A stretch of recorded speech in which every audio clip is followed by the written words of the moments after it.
Hola, vamos a comenzar a ver el tema final del curso y entonces vamos a avanzar, pero primero vamos a recapitular algunas ideas centrales que discutimos precisamente cuando comenzamos este curso.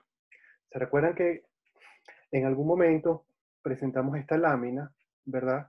Y dijimos que esta lámina representa el típico paisaje agrícola contemporáneo propio de la agricultura convencional, industrial o de revolución verde, como le quieran decir.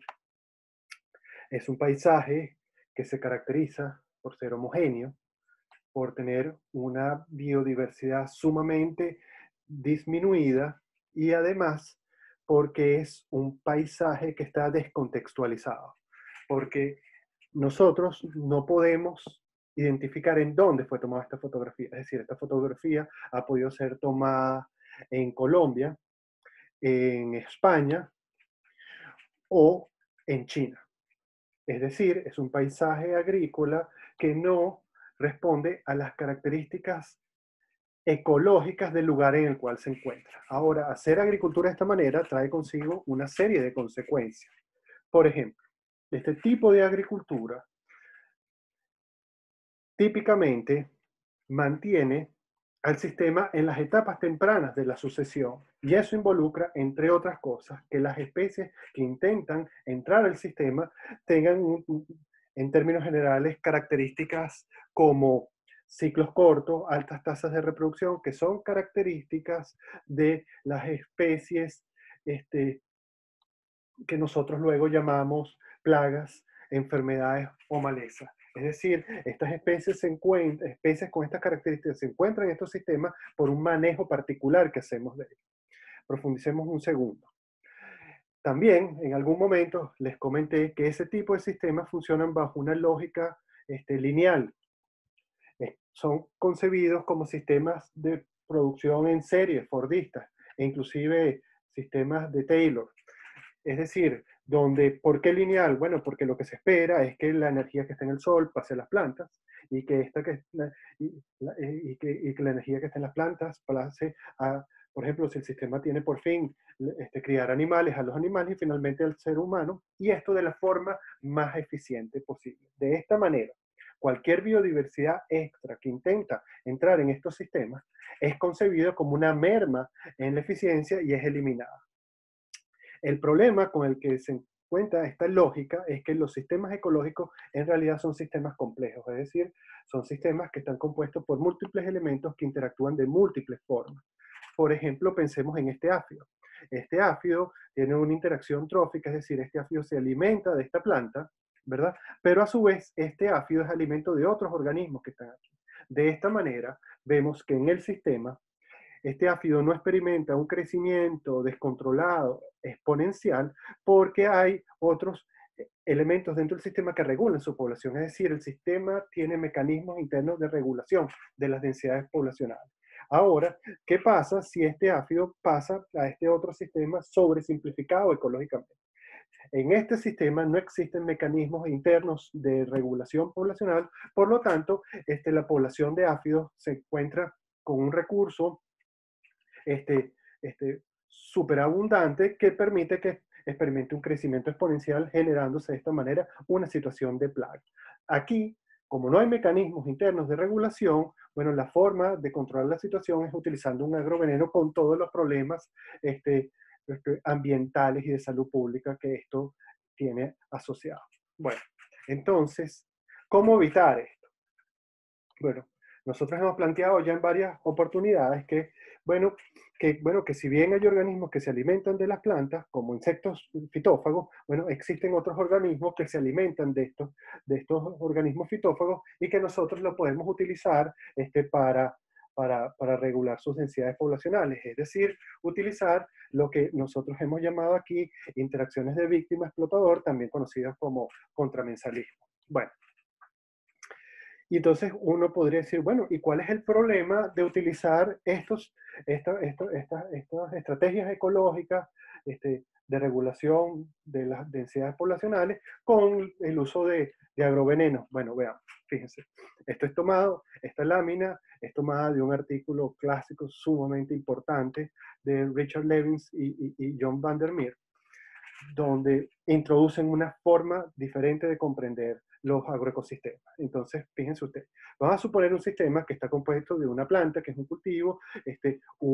un herbívoro, que es un insecto que se está alimentando de esta planta, y un depredador, que es otro insecto que se alimenta del insecto que se alimenta de la planta, ¿verdad?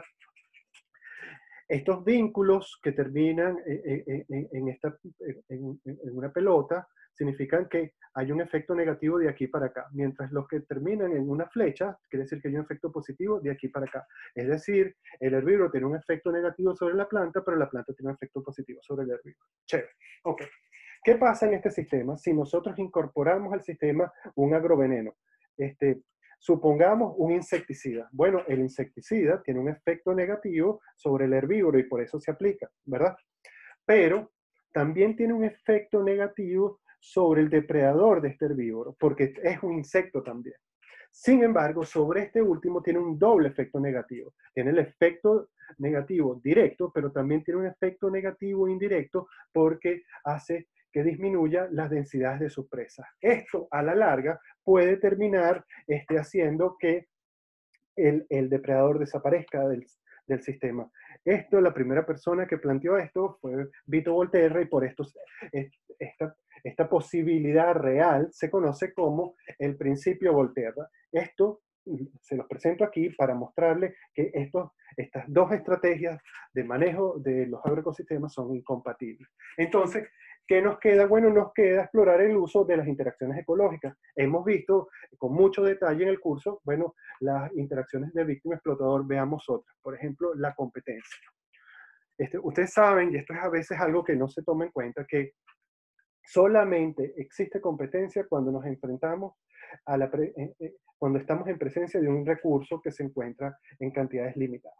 Es decir, cuando la cantidad del recurso se encuentra limitada, esto lo que determina es que supongamos que hay dos individuos, el individuo A y el individuo B. Si el individuo A hace uso de una unidad de ese recurso, significa que esa unidad del recurso ya no está disponible para el individuo B. Por lo tanto, el consumo del individuo A tiene un efecto negativo sobre el individuo B. Pero si el individuo B hace uso del recurso, ¿verdad? De una unidad de este recurso, esa unidad ya no está disponible para el individuo A. Por lo tanto, el consumo del individuo B tiene un efecto negativo sobre el individuo A. Por eso se considera que esta es una interacción que se caracteriza como menos-menos porque tiene efectos negativos para los que participan en él. Esta es una interacción, como en el caso que ya hemos estudiado de las interacciones de víctima-explotador, que se dan entre individuos, pero tienen efectos sobrepoblacionales. Ustedes se recuerdan que la competencia se puede dar entre individuos de una misma especie, competencia interespecífica, pero también entre individuos de diferentes especies, competencia interespecífica. Bueno, ¿cómo nosotros podemos representar esto en los modelos que hemos venido utilizando? Fíjense ustedes que una forma de hacerlo es con la forma clásica del modelo de Lotka-Volterra. Fíjense que ustedes aquí lo que tenemos es una logística discreta, ¿verdad? Tenemos dos logísticas discretas, entonces se recuerdan que los parámetros eran, esto es la tasa de crecimiento discreta, y esto era la capacidad de carga. Pero fíjense que ahora tienen subíndices. Estos subíndices hacen referencia a que tenemos aquí una especie y aquí tenemos otra especie. Es decir, estos subíndices lo que nos dice es de qué especie se trata. Ahora, ¿cómo es el efecto de la competencia? ¿Positivo o negativo? Acabamos de decir que es un efecto negativo. Por lo tanto, para incorporar la competencia entre estas dos especies, lo que vamos a incorporar es en esta expresión signos menos, ¿verdad? Estos que aparecen aquí.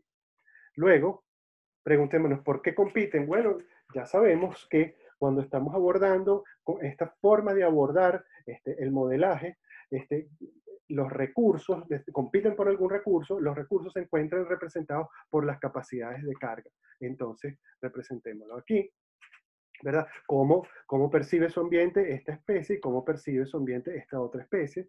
Luego, entre quienes se establece la competencia, bueno, en este caso estamos pensando en competencia entre estas dos especies. Entonces, bueno, si esta es la especie 1, va a competir con la especie 2, y si esta es la especie 2, va a competir con la especie 1, ¿verdad? Entonces, por eso ponemos la densidad, es decir, el número de individuos que hay de la especie 2 y el número de individuos que hay de la especie 1.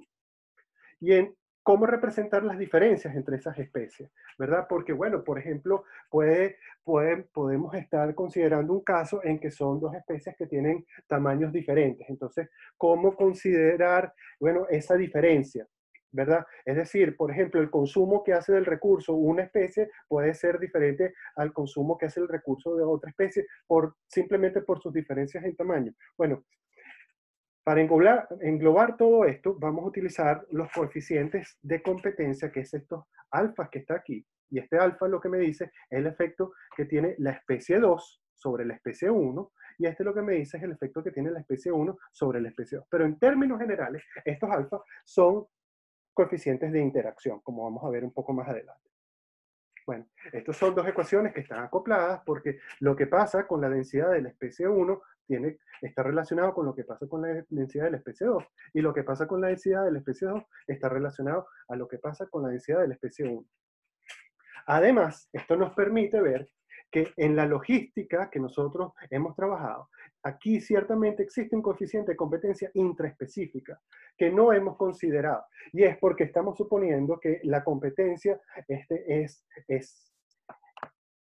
el coeficiente de competencia, ¿verdad? Es decir, el efecto que tiene un individuo de la especie 1 sobre la especie 1 es 1. Y por lo tanto, no lo representamos dentro de la expresión. Además, si nosotros utilizamos, por ejemplo, los contrapartes continuos de estas ecuaciones, ¿verdad? Nos damos cuenta que los efectos de las interacciones se pueden ver en una forma de comprender, es una forma de comprenderlo, una forma de representarlo, es mediante el efecto que tiene la presencia, por ejemplo, en este caso de la otra especie, sobre la tasa de crecimiento de cada una, de la población 1 o de la población 2, o sea, sobre la tasa de crecimiento de la especie 1 y sobre la tasa de crecimiento de la especie 2. Bueno, otra interacción importante es el mutualismo, ¿verdad? Fíjense ustedes que, bueno, la referencia más antigua que yo he conseguido a esto habla de esto que está ocurriendo aquí. Del mutualismo habla de esto que está ocurriendo aquí. Uno ve esta imagen y uno se podía preguntar, bueno, ¿y por qué este cocodrilo no cierra la boca y se come a esta ave? Bueno, porque en realidad esta ave está alimentándose de parásitos que tiene el cocodrilo en la boca, por lo tanto se beneficia, se está alimentando, pero el cocodrilo también se beneficia porque el ave le está quitando los parásitos. Es decir, este es un tipo de interacción en la cual todos quienes participan, todos los que participan se benefician, ¿verdad? Veamos un ejemplo.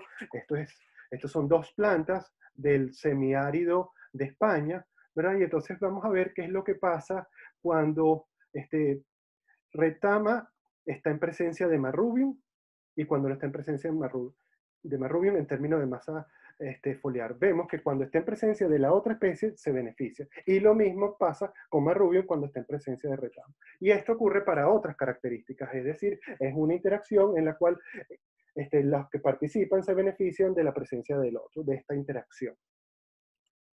Ahora, ¿cómo incorporar esto en modelos como el que acabamos de ver? Por ejemplo, el modelo de competencia de Loca-Volterra, nosotros, bueno, Van der Meer y Boucher lo transformaron dándose cuenta que nosotros podemos cambiar estos signos negativos, que esta combinación de signos negativos menos menos es una de las formas en las cuales se conceptualiza la interacción de competencia por la del mutualismo, que ¿cómo sería? Bueno, si todos se benefician sería más positivo positivo. Es decir, cambiando el signo que está adelante del coeficiente de interacción, que es lo que vemos aquí, bueno, podemos utilizar esto para representar una interacción mutualista. Otra interacción es el amensalismo, ¿verdad? Veamos con un ejemplo. Supongamos que hay una planta que intenta germinar aquí, ¿verdad? Sin embargo, la presencia de esta planta, la sombra que produce esta planta impide que que esta nueva planta germine.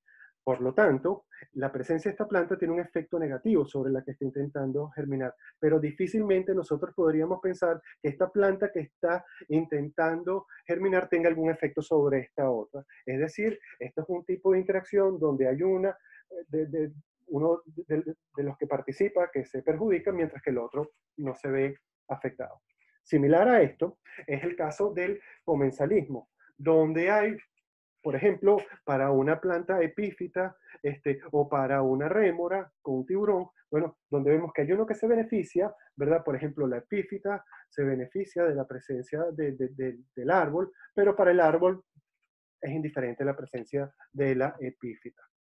Fíjense, estas dos últimas interacciones son como una suerte de hermanas olvidadas, que poco se ha trabajado en ellas en ecología. Sin embargo, Robert May, en un artículo clásico, donde evaluaba las características que deben tener ciertos sistemas hipotéticos para que sean, para que tengan equilibrios, ¿verdad?, estables. Bueno, plantea que de las condiciones que se debe dar es que estas interacciones deben tener o signos negativos o por lo menos una ser cero. Entonces eso involucra, bueno, signos negativos, no, signos contrarios, quise decir. Es decir, por ejemplo, víctima-explotador, donde positivo o negativo, o uno de estos ser cero. Eso involucra tanto al comensalismo como a la mensalismo. Veamos, profundicemos un poco en esto. Supongamos esta planta que está aquí. Y supongamos que esta planta, ampliamos una de sus hojas y nos damos cuenta que hay un coquito, por ejemplo, un escarabajo crisomélido que se ha estado alimentando de él. Es difícil pensar que esto, ¿verdad?, tenga un efecto, por ejemplo, negativo sobre la tasa de crecimiento de la población de estas plantas, ¿sí? Es decir, uno, en primer momento uno podría decir, bueno, este organismo se está alimentando del otro, por lo tanto, esta es una interacción de víctima-explotador. Pero viéndolo, pensándolo un poco mejor, uno podría decir, bueno, pero esta densidad, un solo escarabajo, que lo único que se ha alimentado es de esto, en realidad esto tendría un efecto negativo sobre la tasa de crecimiento de la población. No tiene mucho sentido. De hecho, en la literatura clásica de manejo de plagas, se plantea lo siguiente. Fíjense ustedes que esto, eso es el tiempo, esta es la densidad de las poblaciones, esta curva que nosotros vemos aquí quiere representar cómo ha oscilado la densidad de un organismo, y entonces esto, en la aproximación clásica, se resume en el promedio y es lo que se llama la posición general de equilibrio. Lo que a todas luces es una sobresimplificación del comportamiento dinámico de la densidad de un organismo. Pero les presento esto por lo siguiente, esto que está aquí.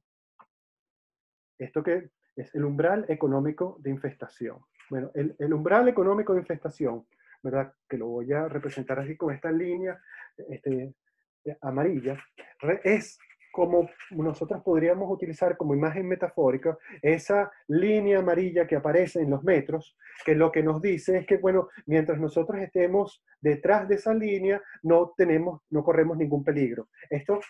La imagen es que, bueno, mientras la densidad del organismo del cual estemos trabajando se encuentre por debajo de esta línea, esto no involucra un efecto negativo sobre la economía de este cultivo.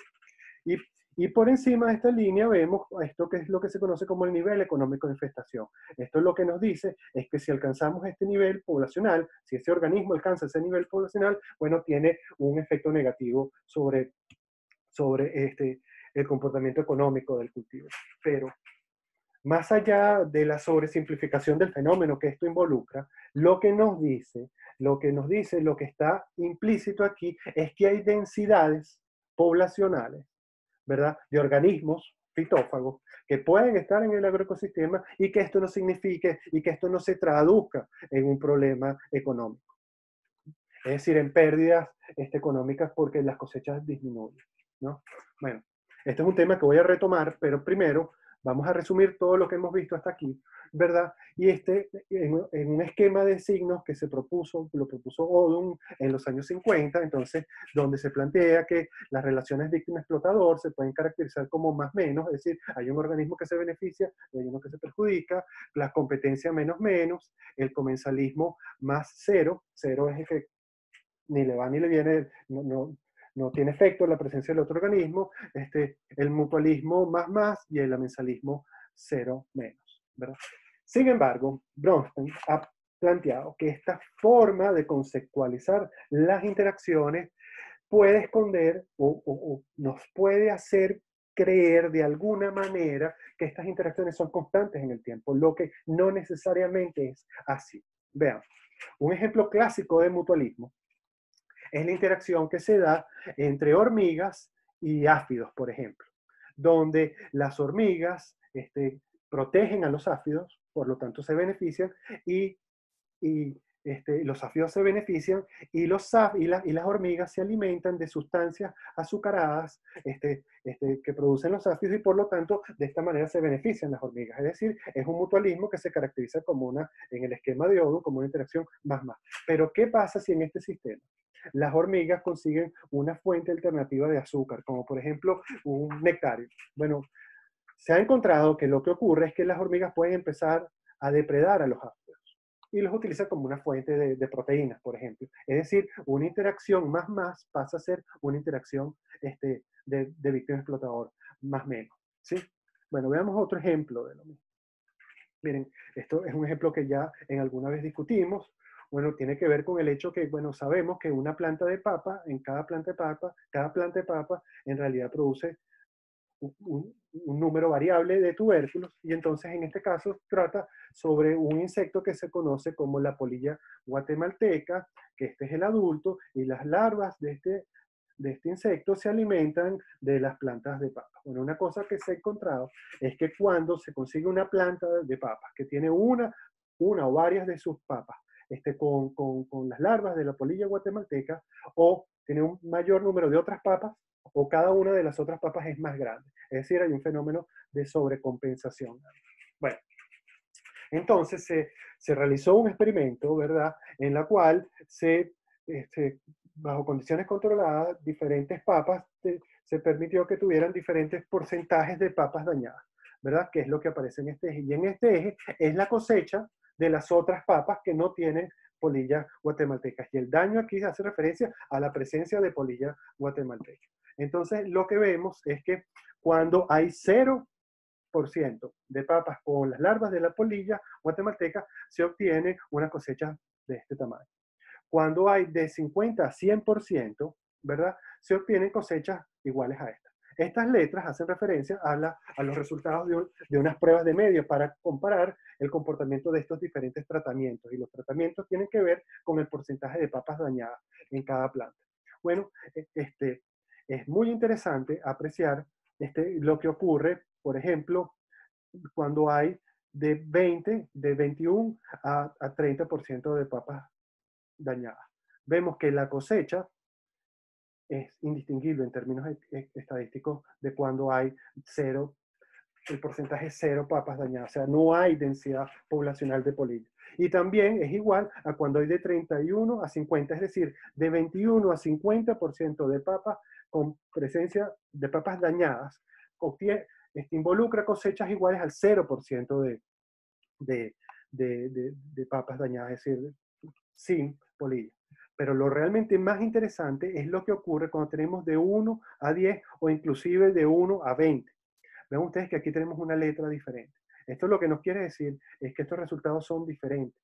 Y en realidad lo que se obtiene es que tener porcentajes de papas con polillas que van del 1 al 20% resulta en cosechas que pueden ser hasta el doble. Entonces vean ustedes que, bueno, primero aquí lo que nos dice esto es el sinsentido, que es que en estos sistemas se hagan lo que se conocen como aplicaciones calendario. Es decir, típicamente para controlar este insecto, luego que se siembran las papas, se espera un número de días preestablecido y se hacen aplicaciones de insecticidas para regular esta población. Bueno, si el objetivo de eso es llegar aquí, Bueno, en realidad lo que podemos estar sacrificando son las cosechas porque vemos que se obtienen cosechas mayores con un porcentaje de papas dañadas que va de 1 al 20%. ¿Por qué? Bueno, porque resulta ser que mientras estas orugas se van alimentando de las papas, regurgitan unas sustancias que tiene un, que involucra una molécula que dispara la respuesta de sobrecompensación y hace que o las papas sean más grandes o se produzca un mayor número de papas. Pero yo les presento esto aquí porque nos muestra que la relación entre la planta y el insecto depende de la densidad del insecto, es decir, depende de una condición. Es decir, dependiendo del valor de la densidad, que es lo que está aquí representado, el porcentaje de papas dañadas, lo que nos da es una idea de la densidad de larvas de polillas que hay en estas papas, la respuesta es diferente. El problema es que esta clasificación por signos de Odo y los modelos que típicamente utilizamos para comprender las interacciones ecológicas, nos hacen ver como que las interacciones entre los organismos no cambian, se mantienen constantes. Y de hecho, para representarlas utilizamos parámetros que son constantes.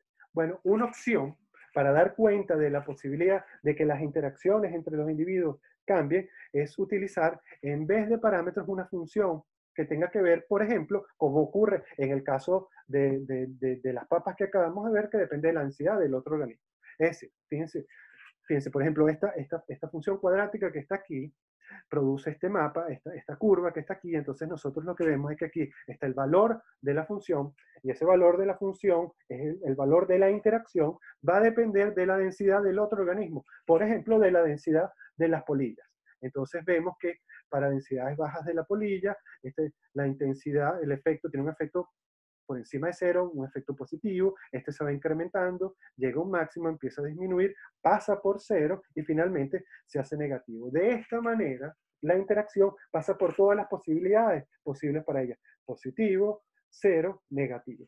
Ahora, ¿cómo incorporar esto? Bueno, lo que nosotros hacemos es que donde tenemos estos parámetros, los sustituimos por la función, ¿verdad? Y entonces esto es lo que se conocen como interacciones condicionales, en este caso, densodependientes. De esta manera estamos viendo, ¿verdad?, que esa idea tal vez preconcebida que tenemos en nuestra cabeza, que plantea que si los organismos compiten, siempre compiten, si los organismos tienen una interacción mutualista, siempre mutualista, no necesariamente es así. Veamos otras cosas, fíjense este experimento, déjeme explicarle porque es un poco enredado, tal vez cómo funciona. No enredado, sino tiene cierta sutileza. Vamos a suponer que tenemos unas plantas que sembramos en unos potes, ¿verdad? Porrones como estos, ¿verdad? Y entonces vamos a tener algunas de estas plantas que no tienen, donde no tienen insectos que se alimentan de ellas, fitófagos, organismos que se alimenten de ellas, ni de las hojas ni de las raíces. Tenemos otros potes donde tenemos plantas y hay insectos que se alimentan de sus hojas. Tenemos otros potes donde hay plantas, donde hay insectos que se alimentan, por ejemplo, de sus raíces. Y tenemos otros potes donde hay plantas que tienen insectos que se alimentan de sus hojas y de sus raíces. ¿Sí? Dejamos que esto transcurra así, luego eliminamos las plantas y eliminamos los insectos. Y nos quedamos con los porones, con el suelo que hay en ellos. Y luego sembramos otras plantas, ¿verdad? Donde todas son iguales y donde ninguna tiene insectos. Es decir, en ninguna de esta nueva generación de plantas hay insectos que se alimenten de las hojas o de las raíces, ¿verdad? Sin embargo, están sembradas en los potes anteriores, en los potes donde había un tratamiento que consideraba que no tenían insectos, un tratamiento donde tenían insectos que se alimentaban de las hojas, otros de las raíces y otros de las hojas y las raíces. Ahora, esta nueva generación de plantas no experimenta el efecto de la alimentación, o sea, de que los insectos se alimenten de ellas. Sin embargo, cuando vemos sus respuestas son diferentes. Sin embargo, ninguna de estas plantas tiene insectos, pero hay, en términos de la biomasa radical o de la concentración de alcaloides, que saben que es un mecanismo de respuesta, por ejemplo, ante el ataque, ante que un insecto se esté alimentando de la planta, y vemos que las respuestas son diferentes. ¿A qué se debe esto? Al suelo. Es decir, Vean ustedes que esto es una interacción que se está dando entre individuos que son de generaciones diferentes, que no se conocieron. Es una interacción diacrónica. Hasta ahora las interacciones que hemos visto han sido sincrónicas, es decir, interacciones que se dan entre individuos que están en un mismo momento. Estos se están dando entre individuos que están en generaciones diferentes. Es decir, las interacciones pueden ser más sutiles de lo que hemos visto hasta ahora. Veamos este otro ejemplo. Este ejemplo involucra estos dos áfidos, ¿verdad? Estos dos áfidos no compiten por recursos. Vean ustedes, esta curva verde representa la densidad de este áfido verde que está aquí cuando está solo. Esta curva roja representa la densidad del áfido verde, pero cuando está presencia de este otro áfido. Vean ustedes cómo disminuye radicalmente la densidad del áfido verde. Y uno dice, ¿pero por qué? Porque no están compitiendo por un recurso. Bueno, lo que ocurre es que el sistema en realidad es más complejo. Hay otro elemento que es esta mariquita, este escarabajo que es depredador de estos áfidos, y entonces lo que ocurre, ¿verdad? Es que cuando se incrementa la densidad de este áfido, se incrementa la densidad de su depredador, que también es depredador de este otro y hace que disminuya. Es decir, ¿verdad? Los sistemas ecológicos no son tan simples como lo hemos visto hasta aquí, que consideran la interacción solamente de dos especies. Puede ser la cosa más compleja. Veamos un caso. Supongamos que tenemos un sistema donde hay un solo nivel trófico, que es el cultivo del cual nosotros nos estamos interesados. Esto lo podemos representar con el crecimiento de esto con una logística. Bueno, supongamos que incluimos otro nivel trófico, ¿verdad? Vean ustedes que lo estamos haciendo con una ecuación típica de un sistema de ecuaciones típico de Loca-Volterra, pero que estamos considerando que hay densodependencia en las presas. Bueno, fíjense estos gráficos que estamos aquí. Estos gráficos lo que nos dicen son las densidades de equilibrios que llega el sistema. Esta es la densidad de equilibrio que llega el sistema solamente con el cultivo. Estas son las densidades de equilibrio que llega el sistema, que está el cultivo más un insecto que se está, un fitófago que se está alimentando del cultivo. Sigamos incorporando niveles tróficos. Supongamos que tenemos este parasitoide del fitófago, un depredador del parasitoide y un depredador del depredador. ¿Sí? Bueno, entonces, estas barras lo que nos dan son las posibles densidades de equilibrio del sistema. Y si nosotros apresamos esto con cuidado, nos damos cuenta que emerge un patrón. Vean ustedes en dónde se está acumulando la biomasa de este sistema. En este caso se acumula en el primer nivel trófico, en este caso en el segundo, en este caso en el primero, en este caso en el segundo y en este caso en el primero. Tomen en cuenta que el primer nivel trófico es el cultivo, es donde nosotros queremos que se acumule la biomasa, y este caso es el fitófago. Es decir, en estos casos lo que se observan son situaciones de altas densidades poblacionales de los fitófagos, es decir, posibles situaciones de plaga. Pero vean además que donde se acumula la biomasa está asociado a que esto que en realidad lo que vemos aquí es una cadena trófica, sea par o impar. Ven ustedes que cadenas impares involucran que la biomasa se acumula donde nosotros queremos, ¿verdad? En el primer nivel trófico, es decir, donde están las plantas. Aquellas cadenas tróficas pares involucran altas densidades de los fitófagos. Sin embargo, la situación en realidad, si bien esto es cierto, la situación en realidad en los sistemas naturales es bastante más compleja y es de este tipo. Más que cadenas tróficas, lo que tenemos son tramas tróficas, redes, ¿verdad? Como en este caso, cada uno de estos nodos representa una especie, una población de una especie diferente, y los vínculos entre ellos representan interacciones tróficas, es decir, interacciones de quién se come a quién. Entonces lo que vemos es que, bueno, ciertamente tenemos estos niveles tróficos que involucran diferentes estratos, es decir, el suelo, porque esta es una trama trófica asociada a una planta, pero vemos que la situación es muy compleja, donde hay múltiples elementos que interactúan de múltiples formas, como dijimos al inicio. Bueno, con esto termino este primer video. Muchas gracias por su atención.